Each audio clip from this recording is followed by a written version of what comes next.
in this video I'm going to show you how to grow a ton of garlic the easy way. So there are 3 things you must know before you grow garlic. Garlic is actually an overall term for 3 categories: hardneck garlic, softneck garlic, and also elephant garlic. Garlic is a very hardy crop that needs little attention after planting. And the 3rd thing is something I learned this year, which is a fantastic way to enjoy the green part of the garlic, and I'll explain that a little later on. The ideal time to plant your garlic cloves, which I'm currently separating here, is between mid-October to mid-December. Any earlier and you risk potentially losing your plants over a really cold winter because there's too much developed growth, and any later and you also risk your bulbs underdeveloping. And my personal goal is to get my garlic in before December. Now there's a huge choice between different varieties of garlic that you want to grow, but the first thing you have to understand is the differences between the 3 categories of garlic that I mentioned earlier. So firstly, elephant garlic, which is a fantastic name, is treated more as a perennial crop, and these are massive cloves, and because they're a little bit more niche, those aren't going to be included in this video. Hardneck garlic tends to have larger cloves and are said to be tastier than softneck. However, the bulbs don't last as long as softneck, and softneck, even though their cloves are smaller, they tend to have more in a bulb. Now, in terms of hardiness, if you live in a cold climate, hardneck varieties are better suited to cooler climates, whereas softneck is better suited if you live in a warmer climate. For me, in kind of zone 8, I will actually very happily grow both hardneck and softneck. Unlike softneck varieties, hardneck garlic also create garlic scapes. These are the beautiful, delicious flowering stems that you want to cut off before they flower. They appear in early summer. Just cut them off, eat them, enjoy them. You want to make sure that the plant is focusing as much energy as possible down into the bulb development.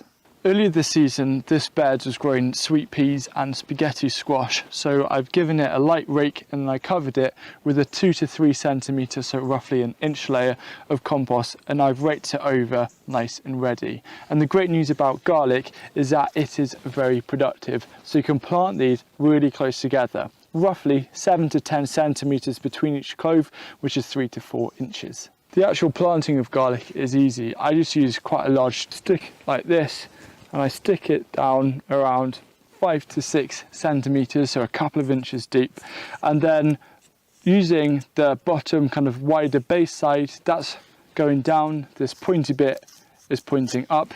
I'm just going to stick it in the hole, push it down firmly, and move on to the next one. Now, through the magic of maths, you can actually increase the amount of garlic that you grow using one really simple planting trick. Instead of doing it in perfectly straight rows and lines and blocks, what you want to do is plant using a pattern called a diagonal offset. You can see on the diagram that's on the screen, you can actually fit in a lot more plants in the same area. And what that means for small spaces in particular is that you're making full use of every square inch of ground that is available, to also make sure that you have plenty of space to grow the other crops as well.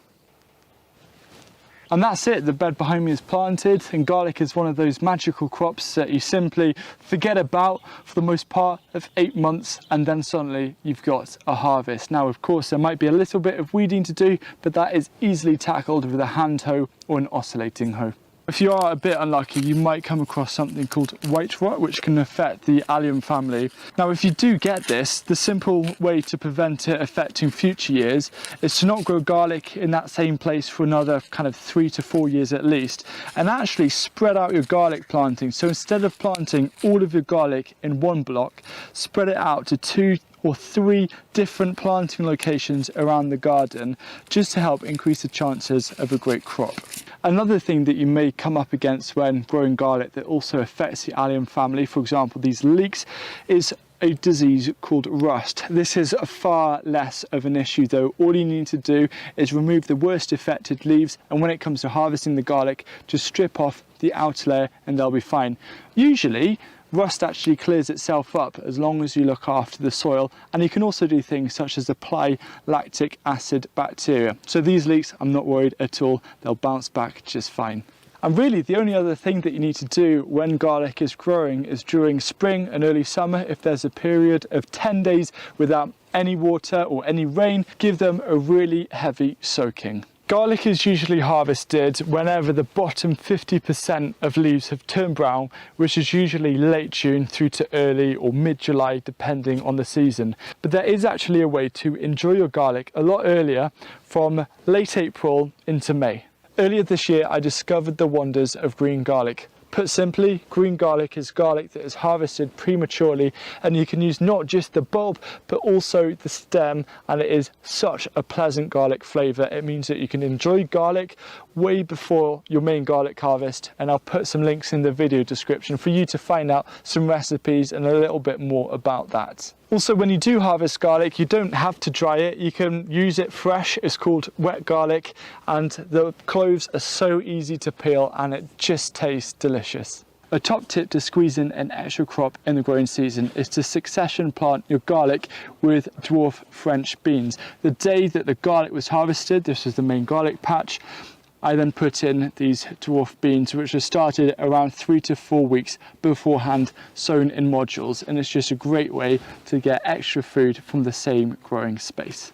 Now, of course, you do want to store some of your garlic for the long term. So the method that I use is I dry out the garlic plants with leaves and everything attached in the sun for a full day, and then I'll move them to a warm, dry and airy space, for example, a shed or a garage, and I'll hang them in bunches or lay them on a single layer across a table, and I'll leave them for about 4 to 6 weeks to properly dry. Once your garlic is cured, you want to cut off the leaves but leave a 3 to 5 centimetre, so a 1 to 2 inch bit above the bulb, and then store this in a cool, dark but airy place. For soft neck garlic, if stored properly, they can store for around 9 to 12 months, and for hard neck garlic, it's around 4 to 6 months. And of course, fermentation is another technique to preserve your garlic. One of the things that we did in the kitchen garden fermentation course is show you how to do honey garlic. Super easy, and it stores the cloves for around a year. When you do things such as embracing green garlic early in the season or make honey garlic, what you're doing is you're actually taking yourself a step closer to being self-sufficient with that particular crop. Garlic is a wonderful crop if you're pursuing self-sufficiency, but one of the biggest challenges when doing so is understanding how much of a particular crop you need to grow. So I've actually created a really simple formula that I feature garlic as the example in this video, the simple way to becoming self-sufficient in food, so you can work out exactly how much garlic you should be planting this autumn.